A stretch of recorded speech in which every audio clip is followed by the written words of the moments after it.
floresta de criações mentais, onde cada espírito, em processo de evolução e acrisolamento, encontra os reflexos de si mesmo. Aí dentro, os princípios de ação e reação funcionam exatos. As pátrias, grandes matrizes do progresso, constituem notáveis fulcros da civilização ou expressivos redutos de trabalho em que vastos grupos de almas se demoram no serviço de autoeducação, mediante o serviço à comunidade, emigrando muita vez, de um país para outro, conforme se lhes faça precisa essa ou aquela aquisição nas linhas da experiência. Eu lembrei de você, Alexandre, que você tinha falado que você tinha saído do país. A historinha que a gente estava estudando, né? Verdade. O lar coletivo definindo afinidades raciais e interesses do clã é o conjunto das emoções e dos pensamentos daqueles que o povoam, entre as fronteiras vibratórias que o definem por intermédio dos breves aprendizados berço-túmulo, que denominamos existências terrestres. Transfere-se a alma de posição a posição, conforme os reflexos que haja lançado de si mesma e conforme aqueles que haja assimilado do ambiente em que estagiou. Atingida a época de aferição dos próprios valores, quando a morte física determina a extinção da força vital corpórea, emprestada ao espírito para a sua excursão de desenvolvimento e serviço, reajuste ou elevação, na esfera da carne, colhemos os resultados de nossa conduta e bastas vezes é preciso recomeçar o trabalho para regenerar atitudes e purificar sentimentos na reconstrução de nossos destinos. Dessa forma, os corações que hoje oprimem o próximo, a se prevalecerem da galeria social em que se acastelam, na ilusória supremacia do ouro, voltam amanhã ao terreno torturado da carência e do infortúnio, recolhendo em impactos diretos os raios de sofrimento que semearam no solo das necessidades alheias. E se as vítimas e os verdugos não souberem exercer largamente o perdão recíproco, encontramos no mundo social verdadeiro círculo vicioso em que se entrechocam constantemente as ondas da vingança e do ódio, da dissensão e do crime, assegurando um clima favorável aos processos da delinquência. Sociedades que ontem escravizaram o braço humano são hoje obrigadas a afagar por filhos do próprio seio, aqueles que elas furtaram a terra em que lhes situavam o degrau evolutivo. Hordas invasoras que talam os campos de povos humildes e inerbes. Neles renascem como rebentos do chão conquistado, garantindo o refazimento das instituições que feriram ou depredaram. Agrupamentos separatistas que humilham irmãos de cor, voltam na pigmentação que detestam, arrecadando a compensação das próprias obras. Citadinos aristocratas insensíveis aos problemas da classe obscura, depois de respirarem o conforto de avenidas suntuosas, costumam renascer em bairros atormentados e anônimos, bebendo no cálice do pauperismo os reflexos da crueldade risonha com que assistiram noutro tempo a dor e a dificuldade dos filhos do sofrimento. Em todas as épocas, a sociedade humana é o filtro gigantesco do espírito, em que as almas, nos fios da experiência, na abastança ou na miséria, na direção ou na subalternidade, colhem os frutos da plantação que lhe é própria, retardando o passo na planície vulgar ou acelerando-o para os cimos da vida, em obediência aos citames da evolução. Eu li tudo. Obrigado, Nilza. Foi ótimo. Muito bem. É bem a nossa época, né? Pois é importante, né? É importante a gente entender. Oi, Faustinho. Bem-vindo. Boa noite. Boa noite, pessoal. Atrasado, mas cheguei. Sempre bem-vindo. Importante a gente entender, não é? Emmanuel explica claramente, não é? Aqui nesse texto, e ele faz, né, algumas comparações, né, quando ele diz que é uma floresta imensa de criações mentais, a sociedade, né, e a floresta é feita de plantas diferentes, não é? Então, somos seres diferentes, pessoas diferentes, com ideias diferentes, com opiniões diferentes. Né? E aí a gente já vai entrando no detalhezinho.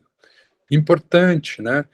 E que cada um de nós, no seu grau de evolução, a gente, na verdade, encontra os reflexos de nós mesmos. Normalmente, é meu entendimento que nas sociedades, não é?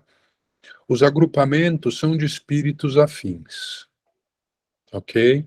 Né? Então, o grau evolutivo daquele grupo, isso eu digo num geral, importante, né? Num geral, ele é semelhante, tá? Nessas sociedades, não é? Então, os desejos, num geral, são os mesmos, não é? As necessidades, no geral, são as mesmas.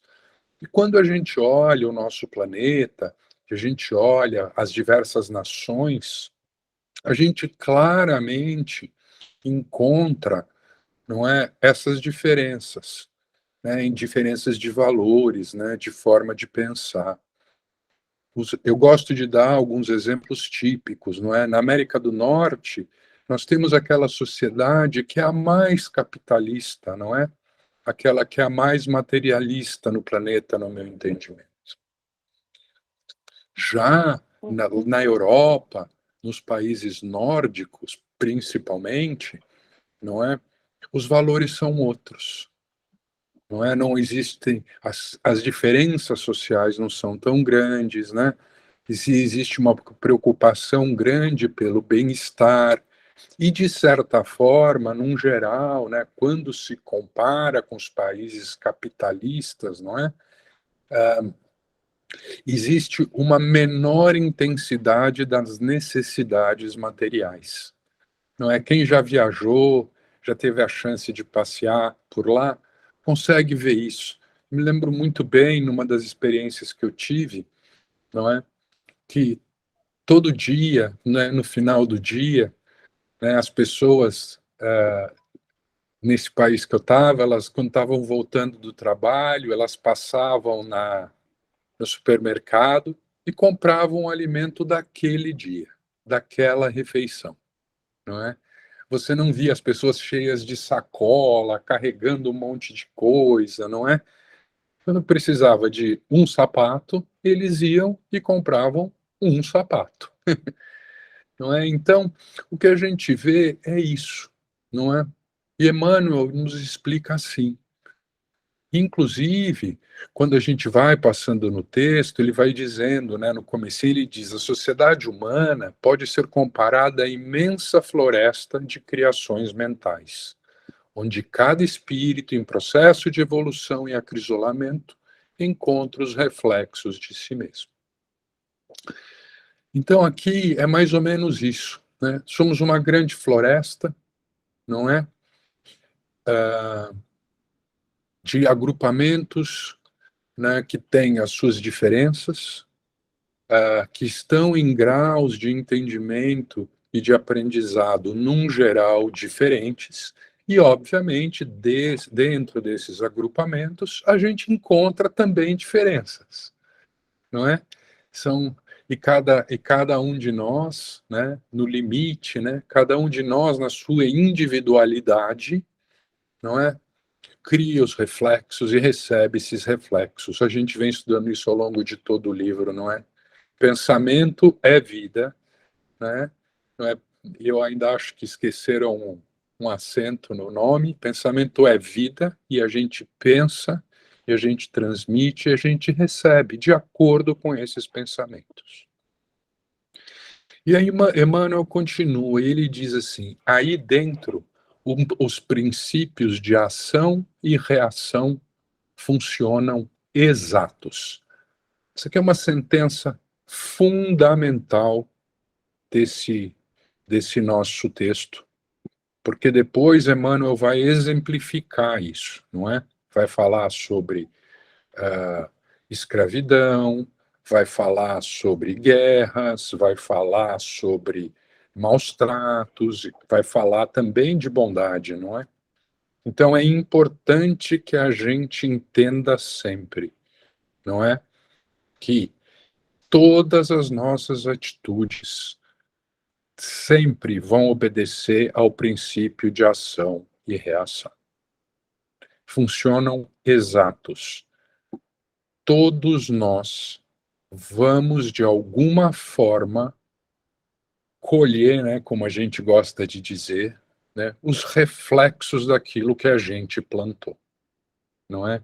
Um poeta chileno que eu gosto muito, que é o Pablo Neruda, e ele diz que nós somos os senhores das nossas decisões, mas somos os reféns das consequências, não é? Então, que a gente se lembre disso sempre. Antônio, você pode subir um pouquinho o texto, por favor? E aí Emmanuel continua.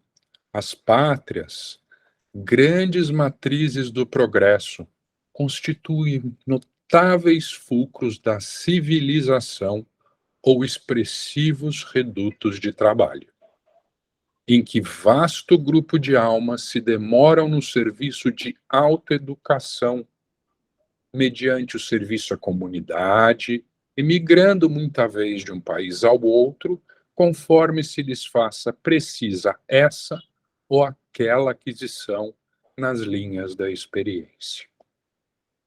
Muito bem, aqui Emmanuel nos explica que as pátrias, os países, né, cada um deles, né, com as suas diferentes características, com seus diferentes agrupamentos, acabam por formar diversas escolas, não é mesmo?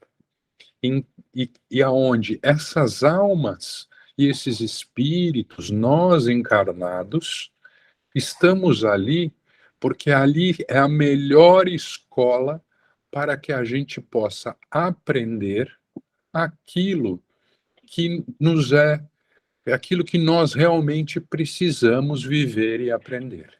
E quando nascemos, né, numa pátria, né, onde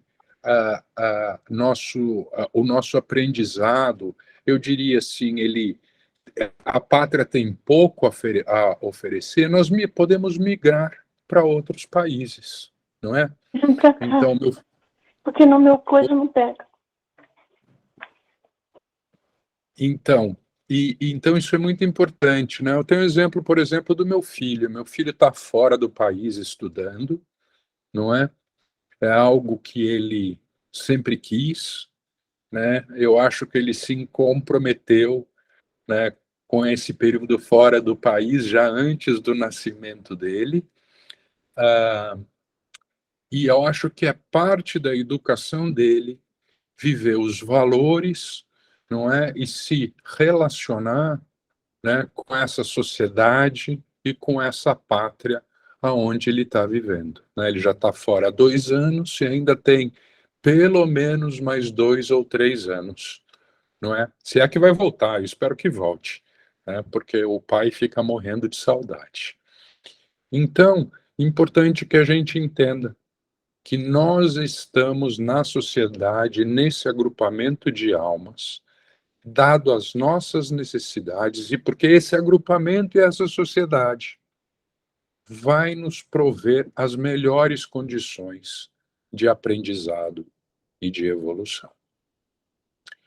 Alguém quer fazer algum comentário? Alguém quer dizer alguma coisa, dividir com a gente?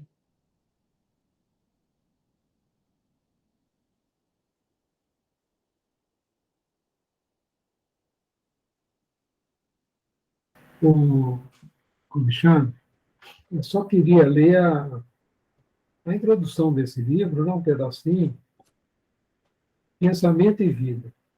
Chamamos-lhe, no mundo espiritual e sob a mesma designação, oferecemos-la aos nossos irmãos de luta, temporariamente internados na esfera física, para informá-los, ainda uma vez, de que o nosso pensamento cria a vida que procuramos, através do reflexo de nós mesmos, até que nos identifiquemos um dia, no curso dos milênios, com a sabedoria infinita e com o infinito amor que constituem o pensamento e a vida de nosso Pai.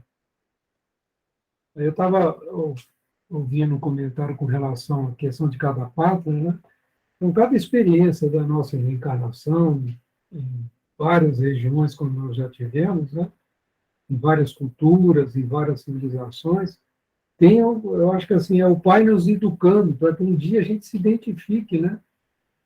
O imenso amor e a imensa sabedoria do Pai. Né? Então, eu acho que esse conceito que esse livro traz logo no início, ele é muito importante. Né? O reflexo de nós mesmos. E ele coloca isso aqui, encontra os reflexos de si mesmo, né? Nesse primeiro parágrafo aqui. Ó. Em processo de evolução e acrisolamento, acrisolamento é a purificação, né?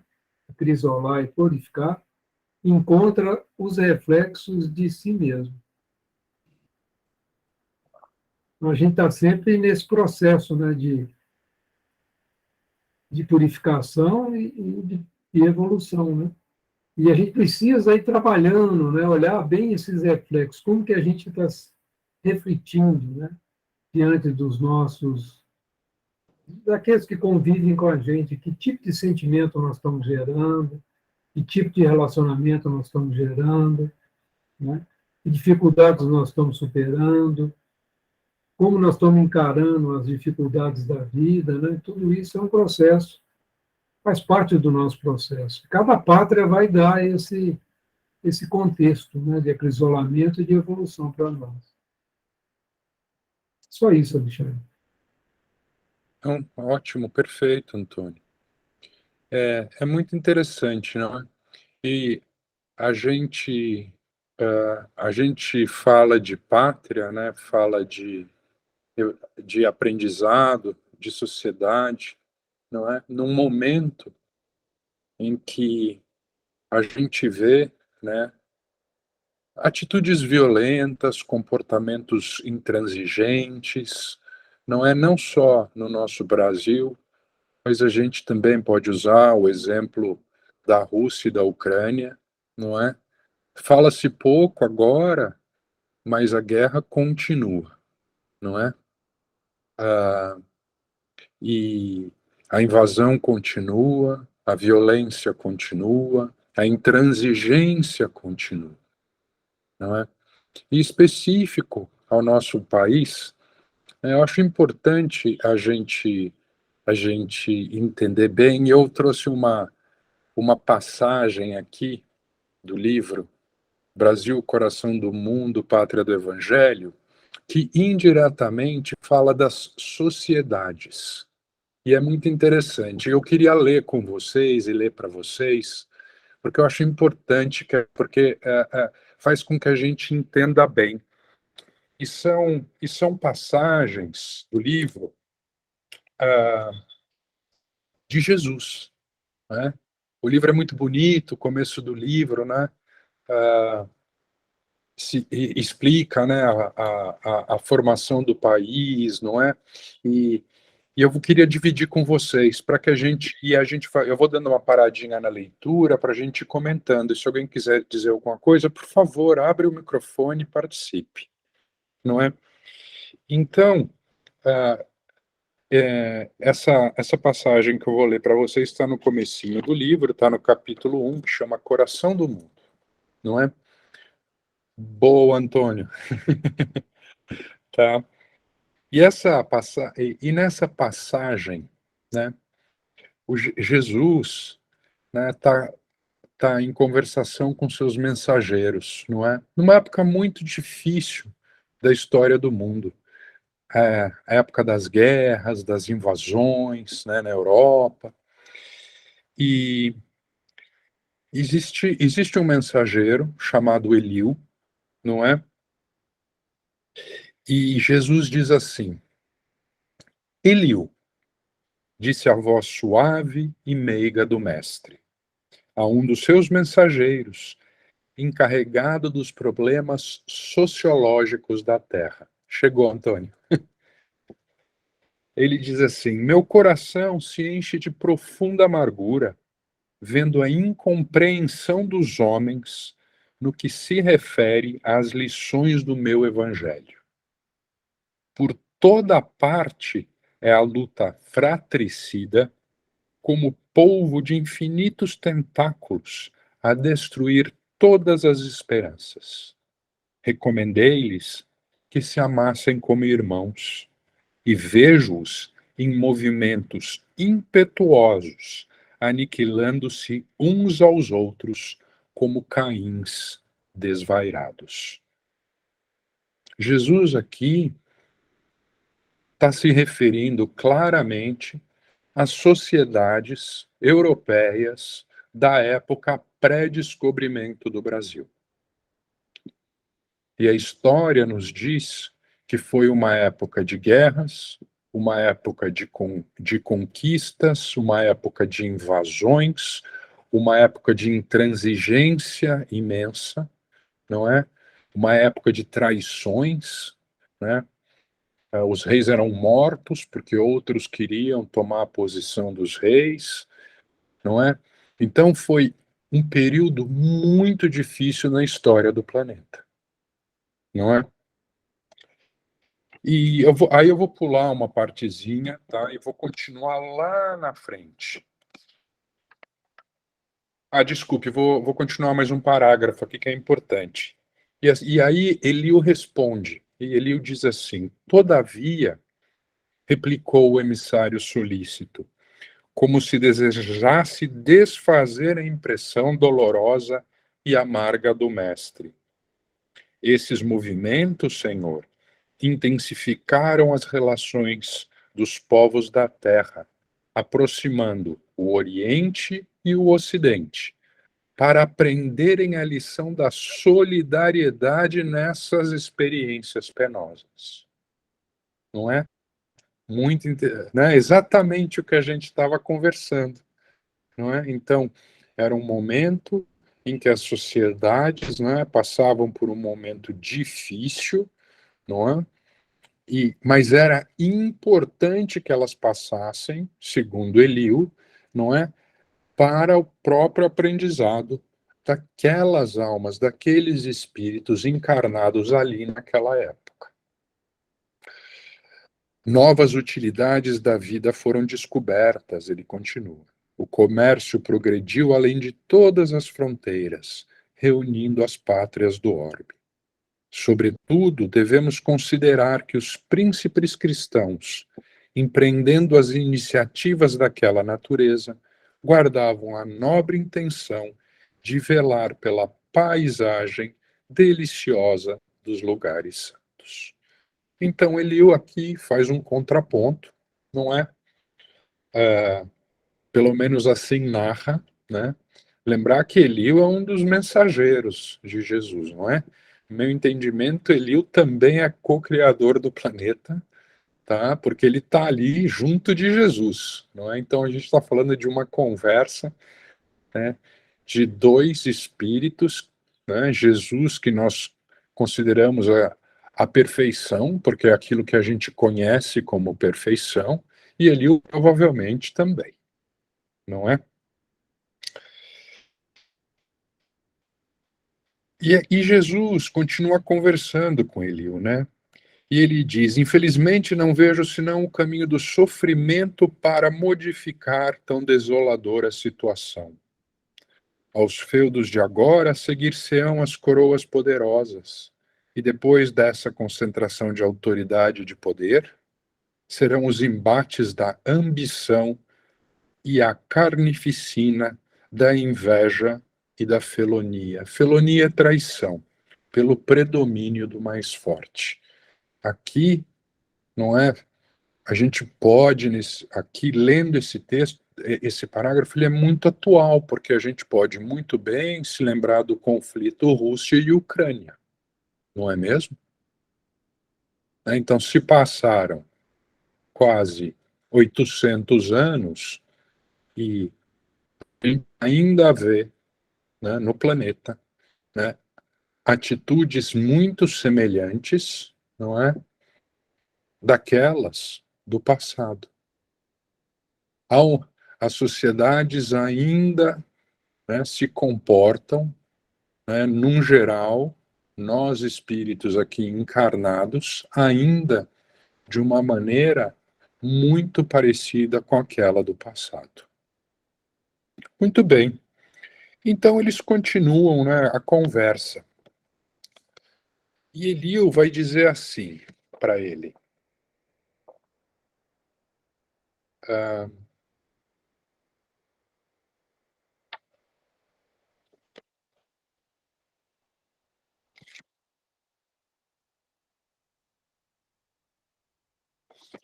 e Eliú vai dizer o seguinte para Jesus: Senhor, esses povos infelizes que procuram na grandeza material uma felicidade impossível, marcham irremediavelmente para os grandes infortúnios coletivos.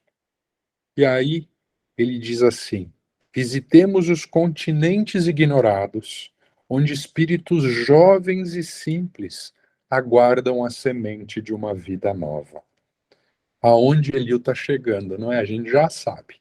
Ele diz assim: nessas terras, para além dos grandes oceanos, poderias instalar o pensamento cristão dentro das doutrinas do amor e da liberdade. Então é muito bonito, não é? Porque então Jesus, né,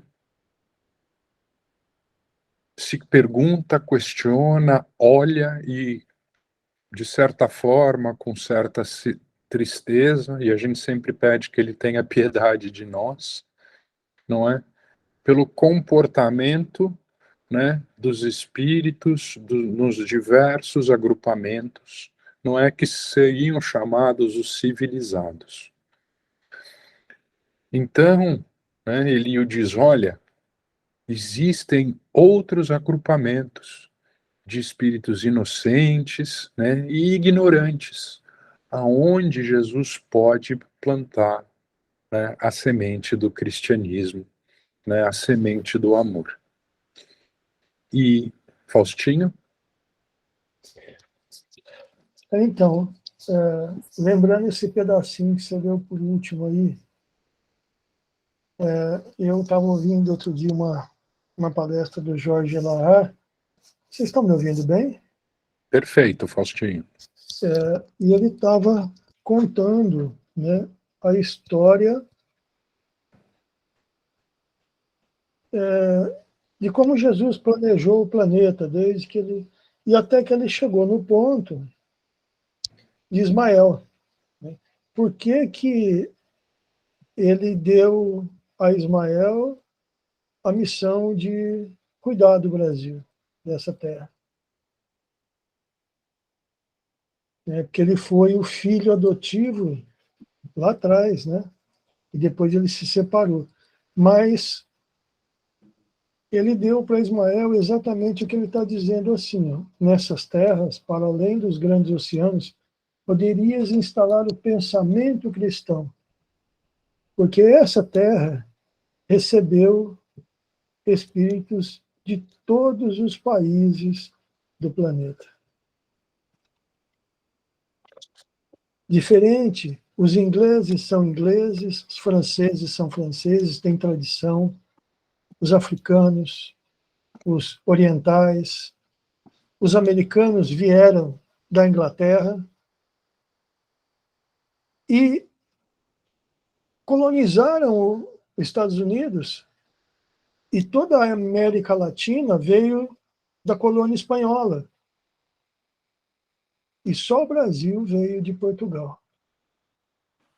Mas, quando eles chegaram aqui, eles encontraram os índios. Começou-se a mesclagem.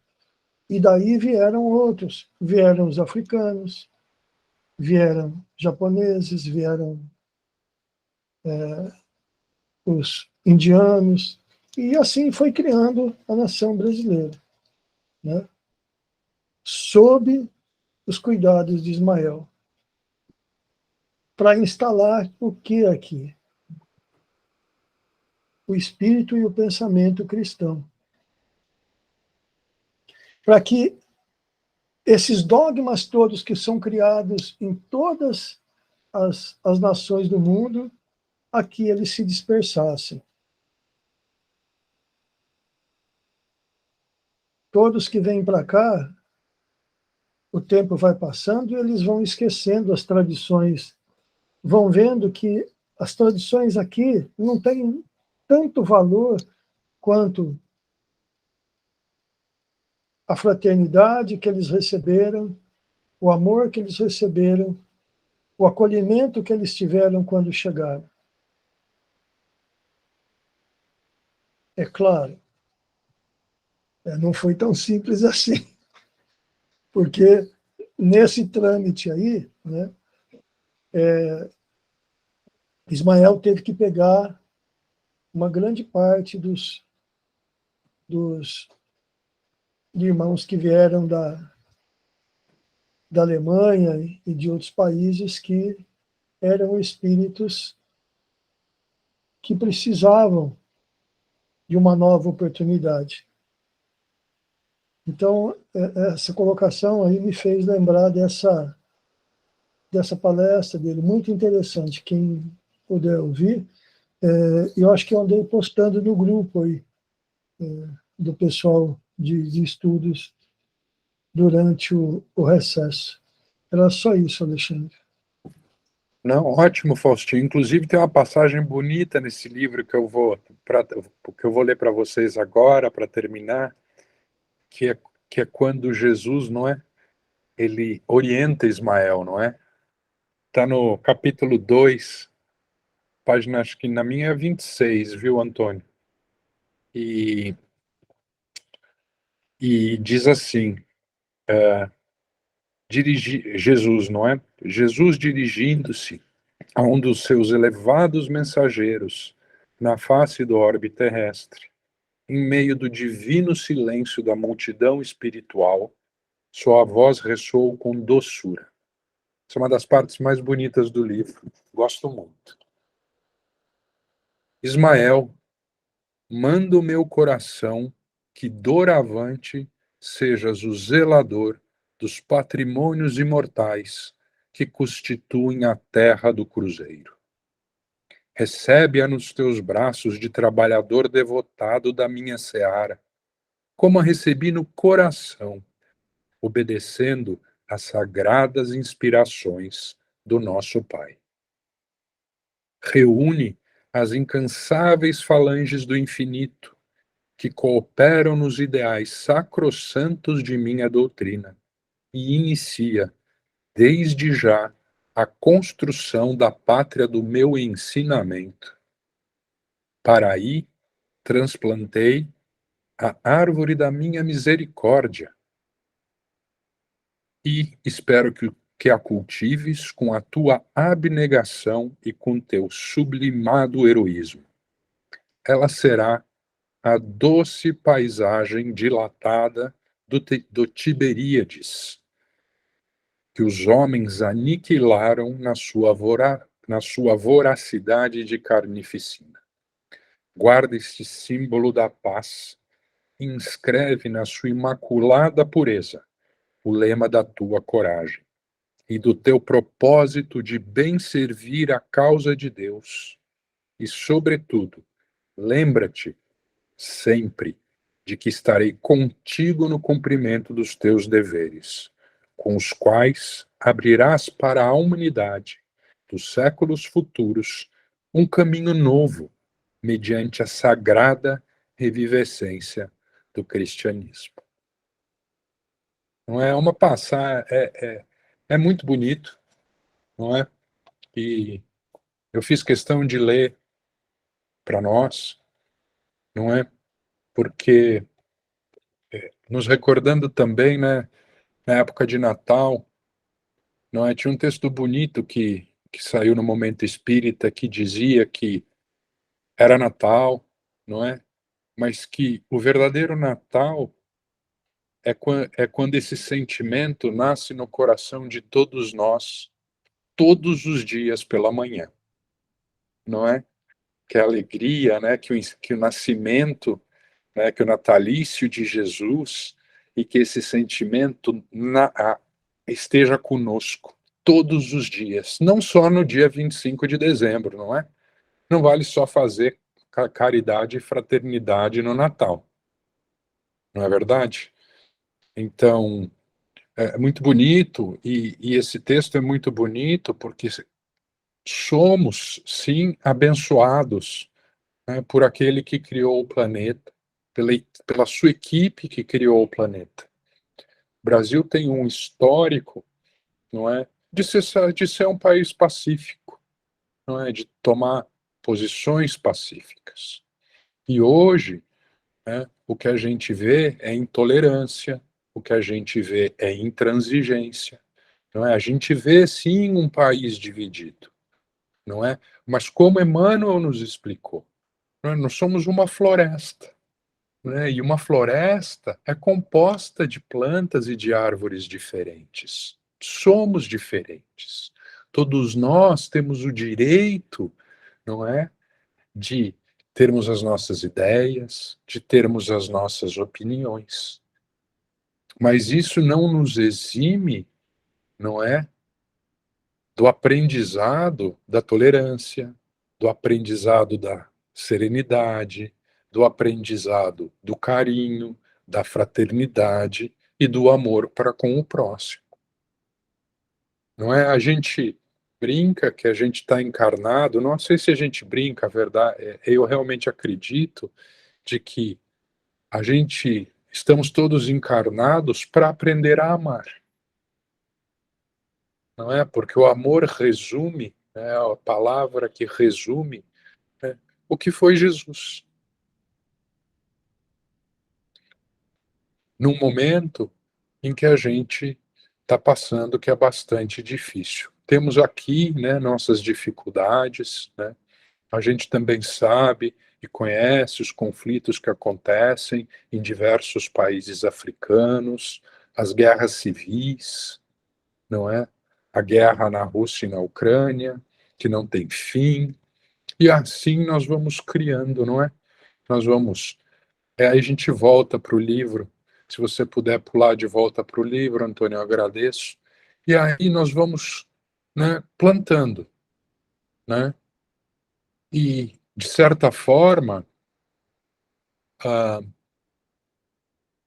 acho Porque que o pensamento e vida, né? isso, com pensamento e vida. A coletivo, nós paramos aqui. Ó. Aí lá no comecinho, a gente estava falando sobre a lei de ação e reação, não é? Aí dentro os princípios de reação e reação funcionam exatos. Então, que não nos esqueçamos, não é? Que temos que entender. Né? Às vezes me pego, né? Eu fico bastante, às vezes eu tenho que parar de ver televisão, parar de ler as notícias, não é? Porque eu realmente fico, às vezes, um pouco triste, né? Na verdade, bastante triste, né? Quando eu leio sobre o conflito, por exemplo, na Rússia e na Ucrânia, não é? Quando eu leio sobre, né, a miséria na África, quando eu leio, né, quando eu vejo as imagens né, do que vem acontecendo no nosso país já há algum tempo, não é? Porque são as ações. Em algum momento, não é? Vão haver as reações. Então é importante que a gente entenda e que a gente aprenda, não é? Continuamos mais um pouquinho, Antônio. Vamos lá para o lar coletivo, não é? Eu queria só comentar uma Claro. coisa. Eu estava lembrando uma palestra onde eles perguntaram ao Chico sobre a questão do Brasil ser a pátria do Evangelho. Né? É como, Chico, que o Brasil é a pátria do Evangelho, com tanta pobreza, com tanta miséria, com tanto extremos, né? Riquezas em abundância em determinado momento, uma pobreza imensa, pessoas de grande cultura, pessoas sem praticamente cultura nenhuma. E como que isso é pátria do Evangelho, coração do mundo? Aí o Chico perguntou assim, vocês já estudaram realmente a vida do Cristo? Né? Como que você vai implantar a pátria do Evangelho, tudo correndo direitinho, tudo certinho, todos os problemas resolvidos? E nós estamos aprendendo aqui a conviver com essa situação. Quando Ismael foi trazer os espíritos para cá, está no livro, não lembro que página, em qual capítulo, ele foi buscar aqueles espíritos que participaram das cruzadas, mas que estavam arrependidos, senhores feudais, desses príncipes, que aqui não tem. Vieram essas pessoas que cometeram esses atinos durante mais de 200 anos, né? Acho que a guerra durou mais que isso, o Genivaldo, que eu conheço bem a história. Aqueles que estavam arrependidos vieram para o Brasil. Agora, quando a gente reencarna, a gente esquece que nós somos espíritos numa experiência humana e achamos que somos humanos numa experiência espiritual. Isso é um erro. Nós somos espíritos eternos. Né? Esse é o grande trabalho que nós temos que fazer. Nós não podemos esquecer nunca que nós somos espíritos eternos num processo de acrisolamento, né, de purificação e de evolução. Então, todo esse conflito que nós estamos vivendo aqui, hoje no Brasil, na Ucrânia, na Rússia, são processos de cura. Porque quando a gente não consegue compreender o amor na sua extensão, vem o horror. Vem o horror. Nós estamos vivendo hoje no Brasil o horror. Por quê? É isso que nós temos que perguntar. Para que nós estamos vivendo isso? Qual é o objetivo que Deus está permitindo que esse horror aconteça? Tanto na Ucrânia, na Rússia, na Coreia do Norte, né, que está o tempo todo provocando, né, um risco, inclusive, de ocorrer um conflito nuclear. Para que Deus está permitindo? E a gente tem que fazer essa pergunta para assim, que tipo de sentimento eu estou desenvolvendo no meu coração diante desse horror? Eu continuo confiando na vontade de Deus, que a gente é assim, quando a gente faz um exame, está tudo certinho, exame médico, graças a Deus eu não tenho nada. E quando tem, é graças a quem? Não é graças a Deus, não? Né? Então, esse horror que nós estamos passando aqui no Brasil não é graças a Deus? Nós precisamos passar por isso. Agora, como que nós vamos passar por isso? Eu tenho uma sensação assim, quando eu li essa trecho onde que Ismael foi buscar, eu fico imaginando a gente lá nesse umbral do arrependimento, né? Vamos chamar umbral do arrependimento, e Ismael falando assim, vocês estão realmente arrependidos? Vocês querem vir me ajudar a implantar a pátria do Evangelho? Vocês que tiveram diante desses conflitos, diante dessa matança, né? Tanto os espíritos do Oriente como do Ocidente. Né? Vocês topam? Vem comigo? Não vai ser fácil, não. Né? Quando Ismael chega chorando junto ao Cristo, vendo as pessoas escravizar os negros não eram para ser escravizados aqui no Brasil. Não eram. Ismael chora, você imagina um anjo chorando. Então, você vê assim, o trabalho que nós temos, nesse momento que nós estamos vivendo aqui no Brasil, o trabalho que nós temos de orar, né, de vibrar por aqueles que hoje estão na frente do governo, concordemos ou não com eles, orar por eles. Né? A gente ter paciência agora diante dessa situação que nós estamos vivendo, que a gente não consegue entender direitinho, porque Ismael nos convidou para isso. E nós estamos passando por um momento mais rico da história do Brasil e do mundo. Então, eu estava ouvindo, lendo tudo isso e pensando, nós somos espíritos eternos, gente. Quando nós desencarnarmos, que pátria é a nossa? Qual é a nossa pátria? Jesus falou bonito, né, para a gente, o meu reino não é deste mundo, a gente ainda não entendeu isso. E qual é a nossa pátria? Eu já talvez tenha reencarnado na Alemanha, na Inglaterra, na França, na China, no Japão, hoje eu estou aqui no Brasil. Quando eu desencarnar, qual é a minha pátria? É isso que nós precisamos. Assim, o Espiritismo ele abre essa janela para a nossa reflexão. Né? Esse livro foi muito bom você ter trazido, viu, Alexandre? E essa palestra que o Faustinho ele colocou também, o Jorge Errar, ele foi cirúrgico nessa. Vocês valem a pena, né, reforçando aquilo que o Fausto falou, ouçam com atenção.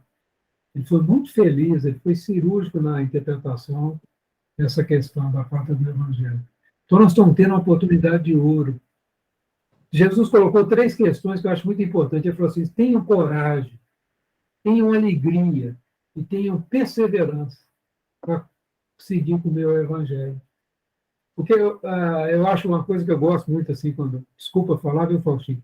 Eu gosto muito de conversar com o Faustinho, que ele põe um tom de alegria.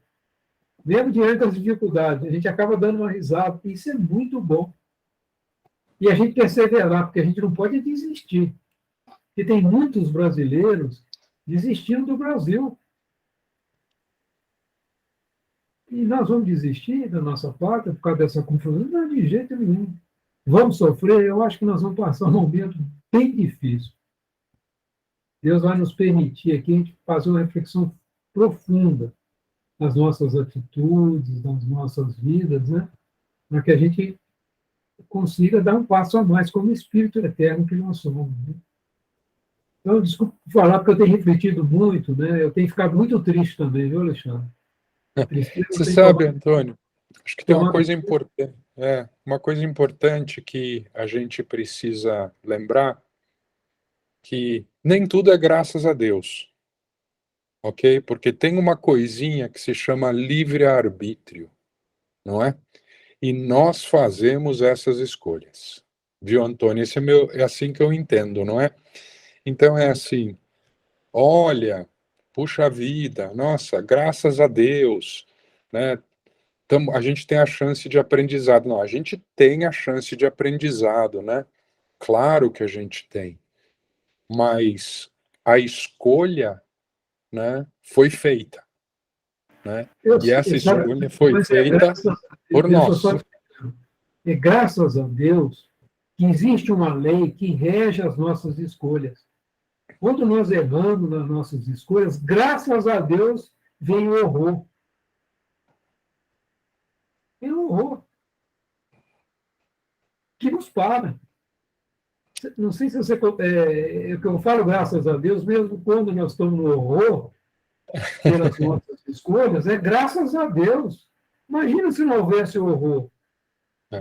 É a lei de ação e reação, né, Antônio, que a gente estava vendo no começo. Mas é uma lei caridosa, não é uma lei de castigo. É uma lei amorosa. É isso que muitas vezes as pessoas não compreendem. A lei de ação e reação é uma lei do amor, da sabedoria divina.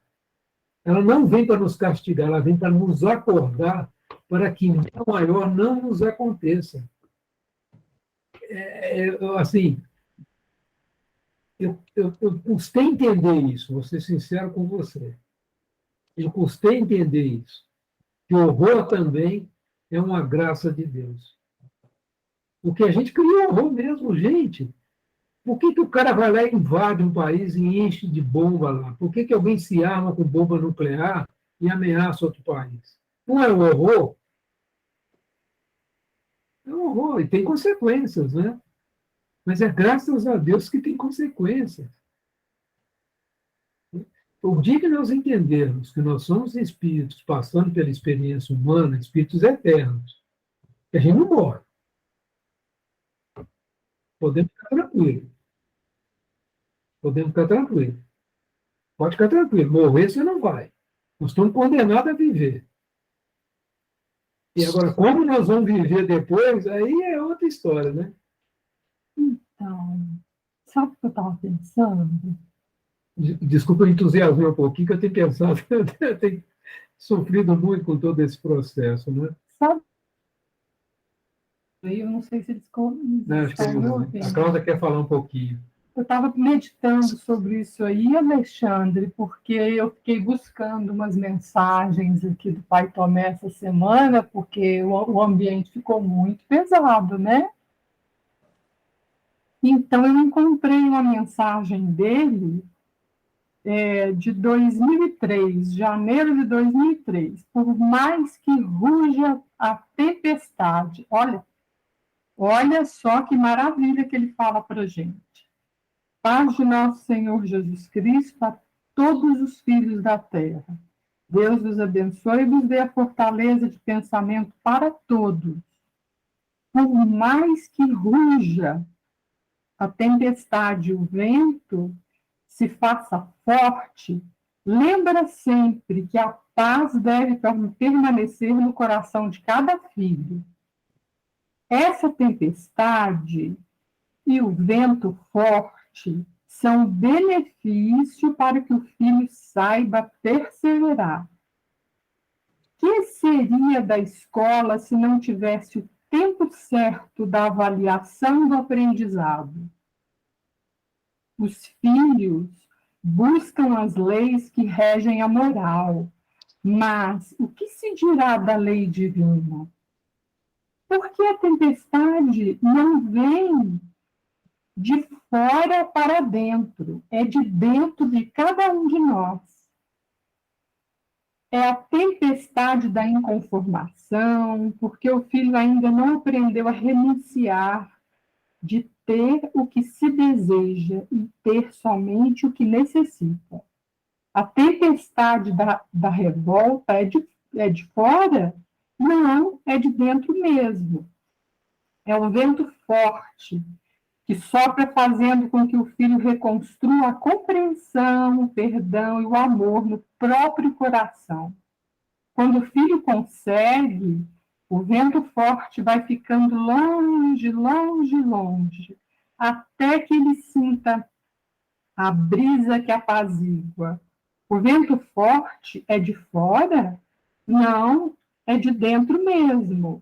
À medida que o filho vai se libertando da tempestade e do vento forte, ele vai ganhando e ganhando o paraíso que fala o Evangelho de nosso Senhor Jesus Cristo.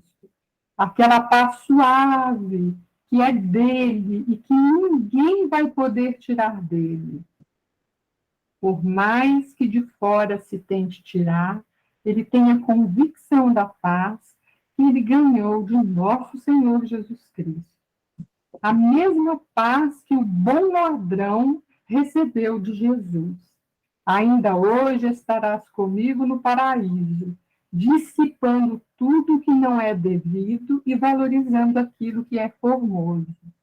E lembrem-se que o amor de nosso Senhor Jesus Cristo é infinitamente grandioso. Então, assim, eu penso que está tudo pelas mãos de Jesus, né? Por isso que quando o Antônio José falou aqui, graças a Deus, é que quando a gente erra em alguma coisa, a gente errou, às vezes, por ignorância. É graças a Deus que a gente não está numa escola para aprender. Porque senão a gente... Cláudia, nós estamos estourando o nosso tempo, viu? Muito obrigada. Estourando o nosso tempo. Ó, você continua na próxima aula, tá bom? Não, terminou, tá? É só isso, é só mensagem do Pai Tomé. Nós estamos a 30 segundos. Faustinho, você quer fazer a prece de término e início da próxima aula? Faço. Obrigado. Deus, nosso Pai, Senhor de todas as almas, Senhor do universo. Nossa gratidão, Senhor, e os nossos agradecimentos por nos enviar esses amigos espirituais que nos acompanham nos estudos desta noite. Senhor, iluminai sempre esses nossos irmãos que se dedicam ao estudo e à compreensão e vêm nos trazer as palavras e dentro dela o consolo, o alívio, a compreensão para o que nós estamos passando hoje. Mas que traz também, Senhor, ensinamentos que precisamos aplicar em nossos corações. Te agradecemos, Pai, por esta 1 hora de estudo. E vamos te pedir, Senhor, que na próxima hora, no próximo momento, os nossos irmãos que irão conduzir o estudo possam, por ti, Senhor, serem iluminados e serem auxiliados por esses espíritos bondosos da seara de Jesus. E assim, Senhor, te agradecemos mais uma vez pela tua bondade e pela tua misericórdia. Que a sua paz, Senhor, reine em nossos lares, em nossos corações. Que assim seja.